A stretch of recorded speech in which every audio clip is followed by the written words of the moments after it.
Buenas tardes, soy Sandra Granado Segovia y me encuentro realizando en esta ocasión un video para plantear mi tema de investigación como parte de la maestría en innovación en la escuela que curso en la Universidad Pedagógica Nacional Campus Celaya.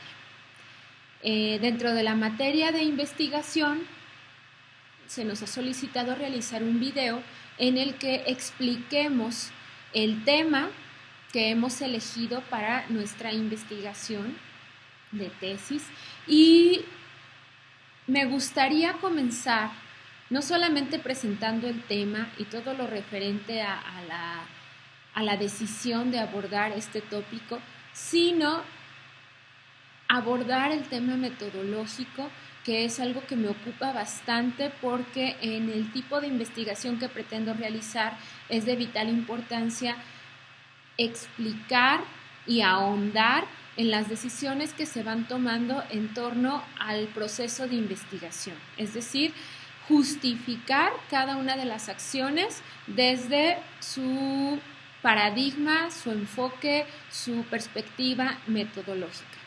De tal modo que comencemos. El tema lo podemos observar aquí, la reflexión y el logro de metas en consejo técnico escolar. Esto significa que vamos a tener como objeto de estudio al proceso psicológico de la reflexión, así como las metas que el consejo técnico escolar haya establecido y el nivel de logro que consiga de ellas. La forma en la que se va a llevar a cabo la investigación se puede observar en el subtítulo. Es una reflexión epistemológica, de tal modo que a pesar de que nuestro objeto de estudio es la reflexión, también es la reflexión el medio a través del cual vamos a conseguir analizar la información recabada. De tal modo que vamos a reflexionar sobre cómo se construye el conocimiento. ¿En qué? En una investigación-acción. Ese es el tipo de estudio que pretendo realizar. Es una investigación de carácter cualitativo. Dentro de este enfoque, empleamos al investigador dentro del contexto que esté investigando es mayor. El investigador es parte del contexto que está investigando, de tal modo que cualquier avance que el investigador vaya consiguiendo para sí mismo, para su investigación, también es un avance para resolver los problemas del contexto que está estudiando. De tal modo que si vamos a observar la reflexión y el logro de metas al interior del consejo técnico escolar y el docente que va a investigar, en este caso yo, estoy inmiscuida en estos consejos técnicos, en estas escuelas que voy a observar, al momento de tener un avance en la investigación, este avance se traduce de manera prácticamente inmediata en una solución de los problemas que tengan estas escuelas para lograr sus metas. Esa es la intención, ¿verdad? Como toda investigación, va a haber situaciones que se van a ir resolviendo sobre la marcha y el paradigma cualitativo nos lo permite perfectamente. ¿Dónde se va a realizar? ¿Cuál es la muestra? Son 4 escuelas secundarias, el nivel es secundaria, es educación básica, pero es la última parte de la educación básica, la secundaria. ¿En dónde? Pues en el estado de Guanajuato. Son 3 de estas secundarias en Celaya, Guanajuato y una en Acámbaro. Cada una de estas secundarias tiene una modalidad. Tenemos una secundaria general en Celaya, una secundaria técnica, una secundaria oficial y en Acámbaro una secundaria general también. De tal modo que tenemos 3 formas de trabajar el nivel secundaria y tenemos una muestra dentro de la ciudad de Celaya y otra en la ciudad de Acámbaro. Bien, una vez dicho en qué consiste a grandes rasgos el objeto de estudio y la muestra, obviamente pues no hubo una selección de la muestra ya existía, ya nada más se buscó que se tuvieran las condiciones para lograr las observaciones. de tal modo que voy a pasar a la lectura de algunos aspectos importantes para conocer cómo se va a trabajar el estudio. Hay 3 preguntas a las que se pretende responder a lo largo de estos videos. La primera, ¿qué se pretende hacer? La segunda, ¿cómo? Y la tercera, al final, ¿qué se va a encontrar o qué se pretende encontrar? Sabemos que todo esto está determinado también por las circunstancias que vayan ocurriendo a lo largo de la investigación. Estamos dispuestos y abiertos a estos cambios como investigadores desde el paradigma cualitativo. Sin embargo, hay que tener una meta, un hacia dónde caminar y un plan de cómo hacerlo. De tal modo que, vamos a hablar de la importancia de la investigación-acción en el ámbito educativo primero que nada. El punto de partida de este estudio es la idea de que la investigación educativa no es un producto, es mucho más que ello, es un proceso. La investigación-acción, desde un paradigma crítico, interpretativo, que nos va a permitir en este estudio realizar el énfasis preciso en los procesos más que en los resultados. Y aunque tiene varias etapas esta investigación, o las tendrá más bien, existe un momento inductivo, uno deductivo, uno dialéctico. Por lo tanto, el proyecto de investigación tiene que ir precisando el paradigma, el enfoque que justifica cada una de las acciones en cada una de las etapas. Por poner un ejemplo, va a haber un proceso inductivo cuando observemos las sesiones de Consejo Técnico Escolar en las 4 escuelas secundarias mencionadas. Va a haber un proceso deductivo cuando realicemos el análisis teórico conceptual sobre el objeto de estudio, es decir, sobre la reflexión, así como la descripción de los enfoques metodológicos que se busca poner en práctica. Por cierto, me gustaría mencionar que para la cuestión de la revisión documental, teórica de los enfoques metodológicos, nos estamos basando en esta bibliografía de Leonor Buendía, nos estamos basando también en Hammersley, con este documento sobre etnografía, nos estamos basando también en Rodríguez, respecto a las metodologías de investigación cualitativa, y tenemos algunas otras precisiones ya muy en particular sobre investigación-acción, que tenemos este documento respecto a investigación-acción, así como uno que nos sirve bastante para ver los antecedentes de este tipo de estudios y de investigaciones, que es Cecilia Fierro. Y Cecilia Fierro pues también nos va a hablar de cómo ha trabajado ella la investigación-acción como un proceso de profesionalización, capacitación y mejora continua del docente para sí mismo.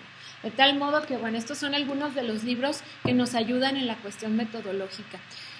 ¿Dónde está la fase dialéctica de esta? Un ejemplo, una parte en donde se va a utilizar el proceso dialéctico en esta investigación es al realizar una representación gráfica de las redes semánticas que sean producto de las observaciones y cómo las vamos a contrastar a la luz de los conceptos de las teorías analizadas, los cuales a su vez van a derivar en un informe final de investigación. Ahorita voy a hacer un ejercicio breve con lo que llevo avanzado de la investigación, en donde voy a poner de manera gráfica cómo se va a ir dando el proceso, los pasos, el plan que se tiene diseñado hasta ahora y cómo en el plan se alcanzan a ver las fases deductiva, inductiva, dialéctica.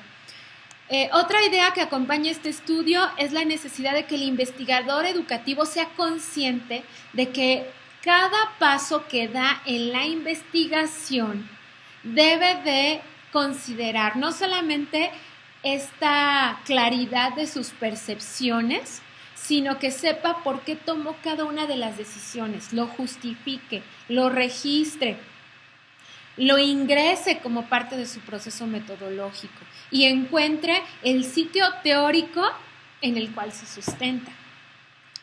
Esta claridad hace posible que las acciones vayan encaminadas no solamente al logro de los propósitos educativos, sino al desarrollo personal y profesional de quien realiza, en este caso, la investigación y de quienes están implicados en la muestra también. Esta es una característica fundamental de la investigación-acción. Ya lo decíamos, tiene que haber una mejora inmediata, personal, profesional, de quien la realiza y de quienes están relacionados con ella. Este interés por el desarrollo profesional del docente se puede leer actualmente en el artículo 3 constitucional, en esta última reforma que se ha realizado en el 2019, siendo por tanto una prioridad nacional. De ahí inferimos la importancia de la investigación-acción como herramienta metodológica para el logro de los decretos institucionales mencionados. Al tiempo, este marco legal da justificación también al presente proyecto. Ahora, vamos a las cuestiones metodológicas. ¿Por qué voy a advertir primero las cuestiones metodológicas antes que presentar antecedentes teóricos, antes que definir mi objeto de estudio desde un paradigma, pues en este caso, como es un objeto de estudio psicológico, habría que definirlo desde un paradigma de la psicología de la educación? Sin embargo, quiero primero hacer las precisiones metodológicas porque en una investigación-acción, en la investigación cualitativa, los procesos son muy importantes, mucho más que los resultados, como ya se ha advertido. Entonces, este estudio pretende realizar una investigación no solamente cualitativa, no solamente investigación-acción, sino que además parta del paradigma crítico. Va a utilizar herramientas hermenéuticas, es verdad, pero su paradigma es crítico. Y al respecto, Guba y Lincoln advierten que los 4 paradigmas básicos presentes hoy en investigación cualitativa son el positivista, el postpositivista, el crítico y el constructivista. Esto lo quiero dejar bien en claro porque pareciera que es evidente, obvio, que al decir cualitativo ya todos sabemos de qué se va a tratar el proceso de investigación, y no es así. Aún dentro de lo cualitativo se puede ser positivista, se puede someter al análisis de datos cuantitativo, se pueden utilizar programas de estadística, y aquí estaríamos utilizando herramientas positivistas para un estudio cualitativo. De tal modo que dentro del paradigma crítico, pues se persiguen otros objetivos, ¿verdad? No nada más arrojar un conjunto de resultados cuantitativos. Después vemos a Leiter, que considera que la investigación cualitativa hay 4 enfoques paradigmáticos, ya los mencionamos, y cada uno se relaciona con un objetivo de investigación. El positivista predice, el postpositivista comprende, el crítico emancipa y el constructivista deconstruye. Aquí, en esta investigación, lo que pretendemos desde el paradigma crítico es la emancipación. Por eso hago tanto énfasis en que lo importante va a ser transformar, primero que nada, a quien está investigando. En este caso, a mí misma. Tengo que someterme a un proceso de transformación que resulte en una emancipación, en una transformación importante para mi práctica como docente, que redunde en el aprendizaje y a su vez en la transformación de mis estudiantes. Y que, por supuesto, ojalá también, ese es uno de los objetivos, propósitos, que alcance también a la muestra que está participando en la investigación. Bueno, tal vez el verbo emancipar parezca así como súper ambicioso, pero ya hemos hablado de que la transformación, la toma de conciencia, el conocer más de mi propia práctica, el ayudar a que otros tomen conciencia de su propia práctica y esto redunde en la transformación de los estudiantes, eso es emancipación. Buendía, Colás y Hernández afirman: la investigación-acción incide a modo de onda expansiva en la educación y en el desarrollo social. Esta onda expansiva es posible gracias al doble rol del investigador. En esta investigación buscaré, además de las estrategias de reflexión que se presentan en los CTEs, también tengo que percatarme y darme cuenta de mis propias herramientas de reflexión. Tengo que utilizar mi propia reflexión sobre la construcción de conocimiento en esta investigación. Y allí está justamente este doble rol de investigador. El trabajo de identificar las estrategias de reflexión se constituirá en una investigación-acción diagnóstica. Ojo, aquí el documento de la doctora Natalia Mendoza nos dice que sí es posible, y lo justifica muy bien desde las autoridades de investigación-acción como Kurt Lewin o como Kemis, en donde dice sí es posible hacer una investigación-acción de tipo diagnóstica y aquí el investigador debe ser partícipe en la solución del problema a través de sugerencias que deriven en el análisis y en la interpretación de los datos recabados.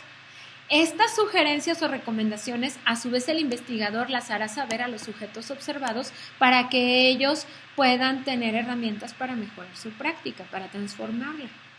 Es así como las 4 fases básicas de la espiral de investigación-acción que propone Kurt Lewin, que son planificación, acción, observación y reflexión, se llevarán a cabo con el objetivo de realizar una indagación que, como afirma bien en su definición de investigación-acción Kemis y McTaggart, este tipo de investigación es una forma de indagación introspectiva, colectiva, que se emprende por los participantes en situaciones sociales educativas, así como la comprensión de las prácticas o de las situaciones en donde tienen lugar. En este caso, la docente investigadora se encuentra implicada en el contexto que pretende estudiar. Estoy en Guanajuato, estoy en nivel secundaria como maestra frente a grupo y además sí hay una relación con las 4 escuelas.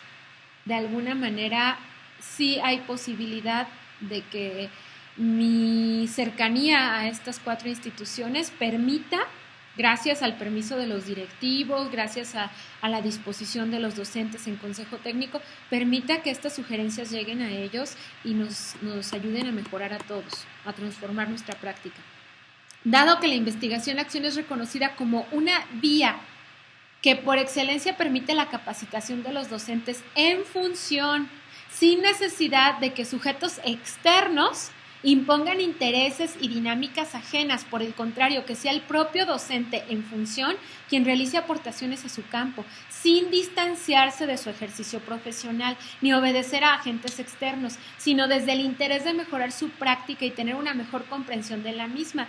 Cecilia Fierro nos dice que en este caso, más bien en este sentido, la investigación-acción nos ofrece una perspectiva distinta para abordar la práctica docente que se base en el respeto profundo, en el reconocimiento de la importancia del trabajo que realizan los maestros, en el convencimiento de que solamente con ellos y desde dentro es posible transformar la educación, en la convicción de que considerar los sujetos y protagonistas de sus propios procesos de formación no es una técnica motivacional que permita vencer las resistencias para lograr su participación en jornadas de participación obligatorias. De esto ya estamos cansados los maestros. Cansados de que nos vengan a capacitar, cansados de cursos y no porque no nos guste estudiar, sino porque a veces están tan descontextualizados que no redundan en un avance, en una transformación en el aula, en los aprendizajes de los alumnos y en nuestro desempeño.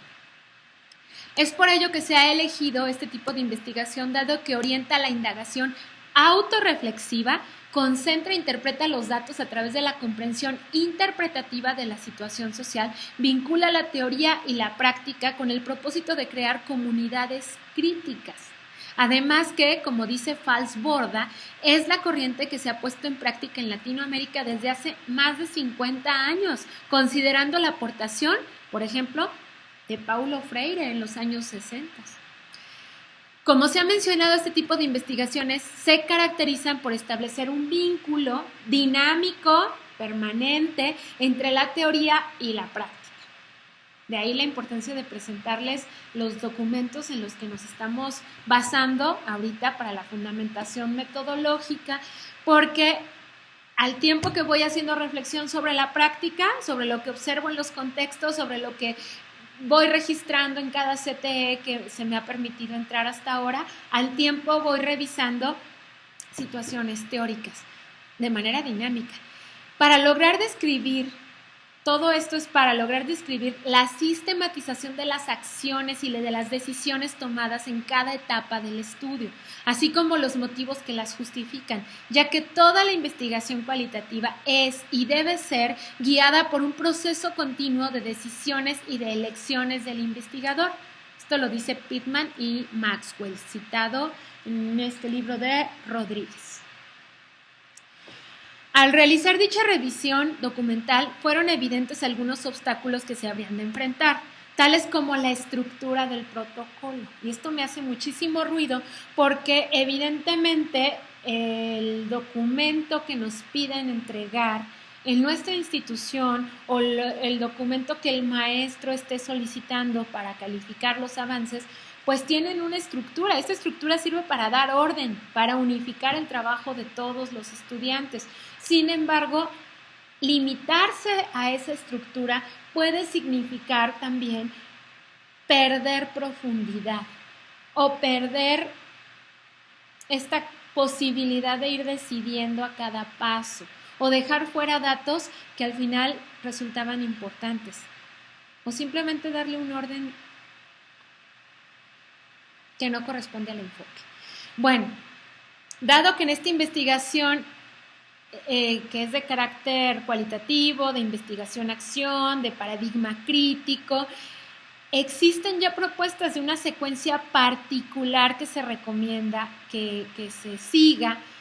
Por ejemplo, Rodríguez, este librito que les acababa de mostrar, nos dice que los investigadores, cuando realizan una investigación cualitativa, no siempre operan siguiendo un esquema de acción previamente determinado. Y cuando tal esquema existe, tampoco es el mismo para todos.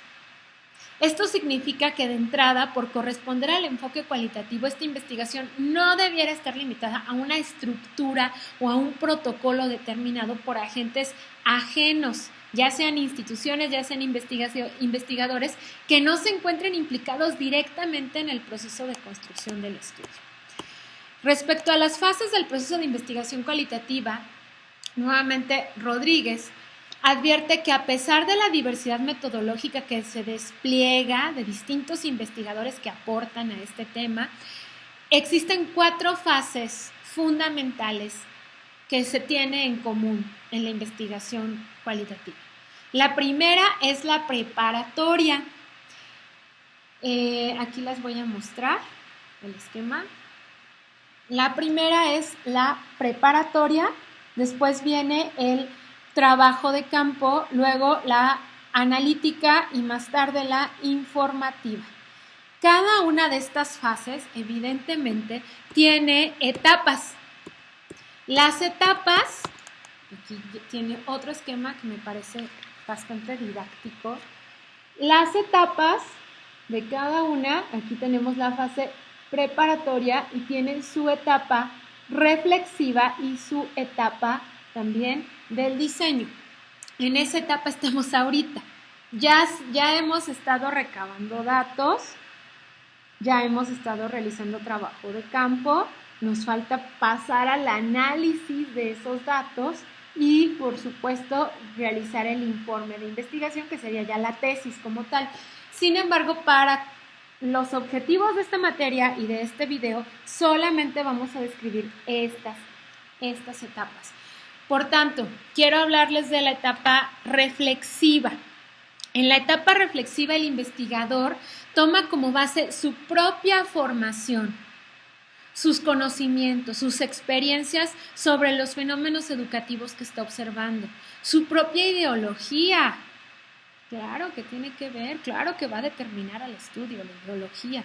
Intentará establecer un marco teórico conceptual desde el cual se va a iniciar la investigación, mientras que en la etapa subsecuente de diseño se dedicará a la planificación de las actividades que se ejecutarán en las fases posteriores. Aquí se va a hablar un ratito más sobre el diseño, pero primero quisiera como dejar en clara esta faceta reflexiva con la que el estudio debe comenzar.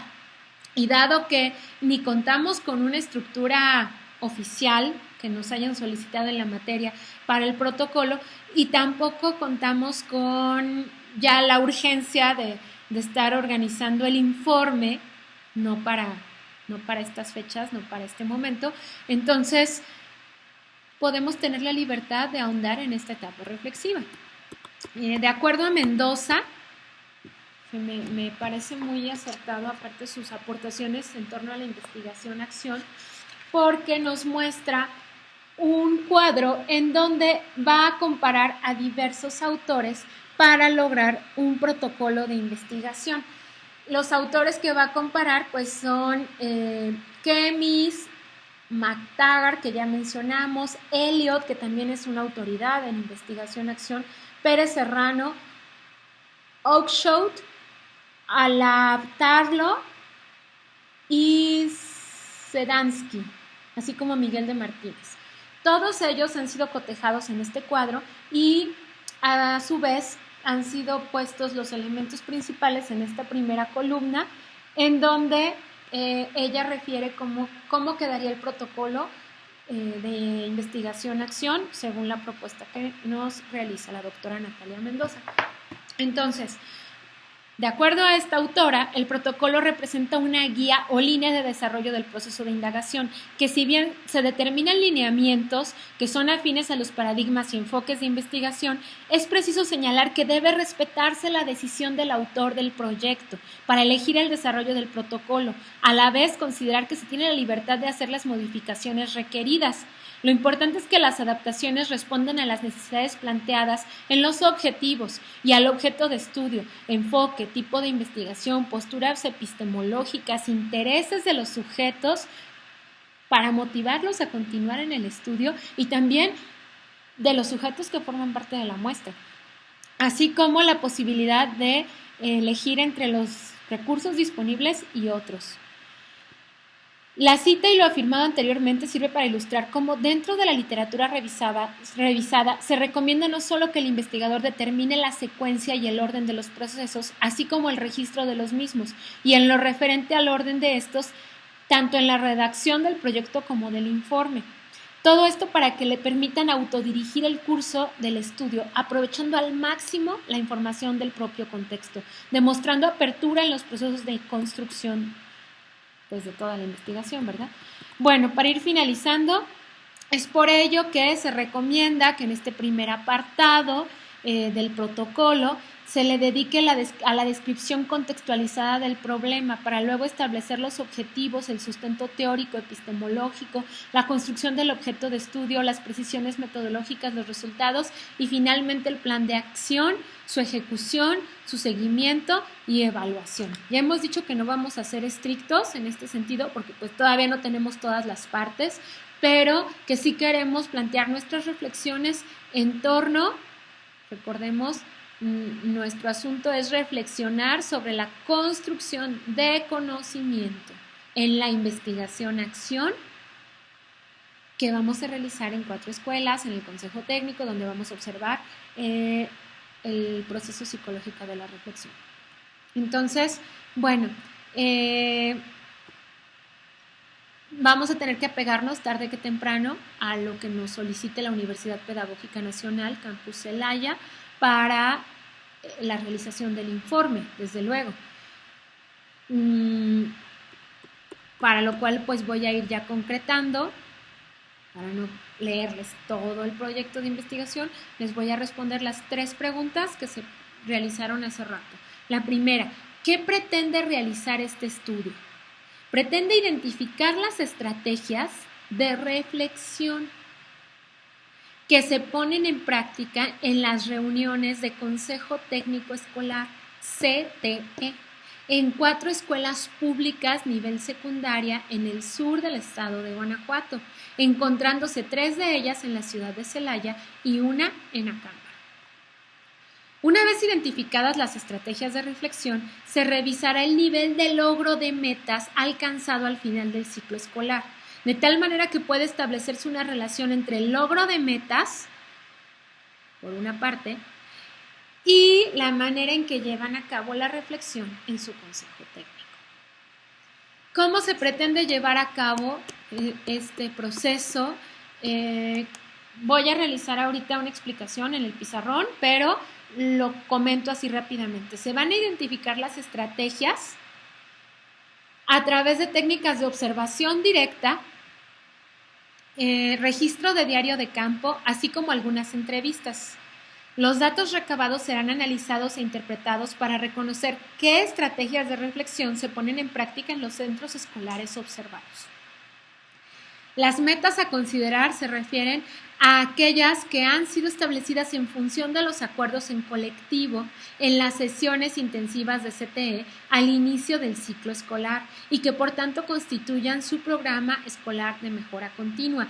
El profesor de la materia, el maestro Ricardo Contreras Soto, me había solicitado que en lugar de mencionar metas, mejora de la calidad educativa, lo cual sería términos un tanto no conmensurables con una visión crítica de la investigación, mejor pusiera en términos de la asamblea, del acuerdo, de lo que los propios participantes se han propuesto, han dialogado y han acordado entre ellos mismos, que eso sea lo que se mida o lo que se interprete cuando hablamos del logro de metas, y así lo acabo de decir. Las metas son el resultado de esas reuniones al inicio del ciclo escolar, en donde todos dialogan sobre qué se puede mejorar en la escuela y qué proponen para mejorarlo. Esas metas se realiza una lluvia de ideas en el pizarrón. De hecho, las sesiones más o menos abarcan una semana, entonces se dedica a poner la lluvia de ideas. Después de esa lluvia de ideas se toman las que son viables, las que son factibles. Todos en asamblea opinan, participan, todos los docentes de la escuela que están en consejo técnico escolar. Se vota inclusive muchas veces, y así lo tengo ya registrado en el diario de campo, se vota, se pone la jerarquía entre las metas a lograr y después se reparten comisiones, responsables, seguimiento, medidas para evaluar qué tanto se están logrando las metas a lo largo del ciclo escolar. Y esto es lo que al final, en la última sesión o en la sesión donde se rinden cuentas de CTE, es lo que al final vamos a tomar en cuenta para decir cuál fue su logro de metas. Lo cual no nos es tan importante. Digamos que sí es una variable y sí está a considerarse como parte de las observaciones, pero nos interesa mucho saber cómo reflexionaron durante las sesiones del ciclo escolar, cómo se manifestó la reflexión y al final el producto que podríamos tener, ahorita lo voy a advertir en qué vamos a encontrar, es los maestros que reflexionan de esta manera en su órgano colegiado suelen tener estos resultados. Nada más va a ser en este estudio. No pretendemos hacer generalizaciones, no pretendemos que sea un resultado que se universalice, solamente decir, con estas características de reflexión ocurre que hay este logro de metas. Hasta el momento es lo que se está pretendiendo hacer con la investigación. Bueno, ¿qué se pretende encontrar? Pues lo primero que se pretende encontrar es que la investigadora reflexione sobre su propia práctica, que esta reflexión le permita mejorar su desempeño como docente y que dicha mejora redunde en los aprendizajes de los educandos con los que trabaja. Ya si logro eso, ya voy de gana. El maestro Ricardo me diría que es un objetivo muy poco ambicioso, pero es trascendente, ¿eh? Y es emancipador, a mi punto de vista. También se busca que al compartir los resultados de las observaciones con las comunidades de docentes que integran los consejos técnicos involucrados en la investigación, se siembre en los docentes de la muestra de las 4 escuelas, se siembre en ellos otras formas de ejercer reflexión durante las sesiones colegiadas. Eso también ya iríamos de gana. En el momento en el que les presente una lista de, miren, ustedes hacen todo esto en sus sesiones de CTE y esta es su manera de reflexionar. Y esto, de alguna manera, los ha llevado a tener este logro de metas. En otras instituciones se reflexiona así y se tiene este logro de metas. Si eso para ellos se traduce en aprendizaje, ya se logró un avance. Como producto del análisis y la interpretación de los datos recabados, se contará, y este creo que es el producto, para los que están concentrados en los resultados de la investigación y en los productos, este va a ser el producto más valioso por cuestiones de posible generalización o utilización en estudios posteriores. El producto de analizar y de interpretar los datos recabados se contará al producto, en este producto se contará ya con un conjunto de tablas y de esquemas que mostrarán las relaciones entre las estrategias de reflexión que se presentan en los distintos consejos técnicos escolares observados y el nivel de logro de metas alcanzado en cada uno de ellos. De tal modo que, pues, esas tablitas, esas representaciones gráficas en donde, como ya he dicho, se observe cómo reflexiona un CTE y cuál es su logro de metas, pueden permitir que muchos otros CTEs y muchos otros maestros aprendamos. Y si es factible de convertirse en una aportación importante, al menos a nivel región, tal vez más allá, ¿verdad? Bueno, pues hay más supuestos teóricos y antecedentes, pero yo creo que no ocupa ahorita para este tema del video y más bien en un momento más me dedico a hacer la graficación de los pasos que se van a seguir en el diseño que hasta ahorita se tiene, en el plan que hasta ahorita se tiene, respetando las aportaciones metodológicas que ya se mencionaron de los autores que se han estado revisando. Así que, bueno, aquí están varios de los autores y en un momento más dispongo a explicar los procesos.